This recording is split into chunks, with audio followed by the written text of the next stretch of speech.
কিশোরগঞ্জের হাওরে চলছে ধান কাটার উৎসব। কিষানীরা এখন ব্যস্ত ধান কাটা, মাড়াই আর পরিবহন কাজে। তবে জেলায় ধানের বাম্পার ফলন হলেও মিলছে না ন্যায্য দাম। উৎপাদন খরচের তুলনায় মন প্রতি 2 থেকে 300 টাকা লোকসানে ধান বিক্রি করতে বাধ্য হচ্ছেন প্রান্তিক কৃষক। এ অবস্থায় সরকার নির্ধারিত দামে ধান কেনার দাবি কৃষকদের। দিগন্ত বিস্তৃত হাওর জুড়ে শুধুই সোনালী ধান, আর মাঠে মাঠে ধান কাটায় ব্যস্ত কৃষক।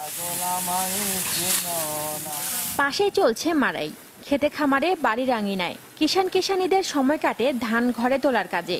আবহাওয়া ভালো থাকায় এবার কিশোরগঞ্জে বাম্পার ফলন হয়েছে বোরো ধানের। তবে ভালো দাম না পাওয়ায় মলিন কৃষকের মুখ।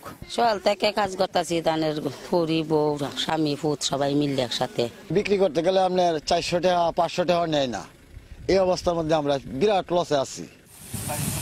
চাষিরা বলছেন, সার ও উৎপাদন খরচ মিলিয়ে প্রতি মন ধান পেতে তাদের খরচ 700 টাকার উপরে। কিন্তু নতুন ধানের দাম মিলছে মাত্র 400 থেকে 500 টাকায়। আর সরকার নির্ধারিত দাম 720 টাকা হলেও মধ্যস্বত্বভোগীদের কারণে প্রাপ্ত মূল্য থেকে বঞ্চিত হচ্ছেন প্রান্তিক কৃষক। এজন্য সরাসরি সরকার নির্ধারিত দামে ধান কেনার দাবি তাদের। সরকার যদি আমার কাছ থেকে ধান কিনে নিত, ভালো একটা রেট দিত, তাহলে আমাদের মোটামুটি পুষে যেত। সরকারের কাছে আমাদের দাবি এটাই, আমাদের ধানের দামটা যে সরকার বাড়ায় দেয়। কৃষি কর্মকর্তারাও বলছেন, সরকারি নির্দেশনা বাস্তবায়নে মাঠ পর্যায়ে কৃষকের কাছ থেকে ধান কেনার প্রক্রিয়া শুরু করতে যাচ্ছেন তারা।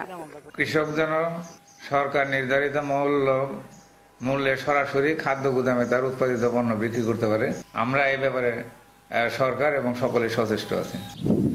এবার কিশোরগঞ্জে বোরো আবাদের লক্ষ্যমাত্রা নির্ধারণ করা হয় 1,64,581 হেক্টর জমি। কিন্তু সেই লক্ষ্যমাত্রা ছাড়িয়ে চাষ হয়েছে 1,66,285 হেক্টর জমিতে। Desk report, channel 24।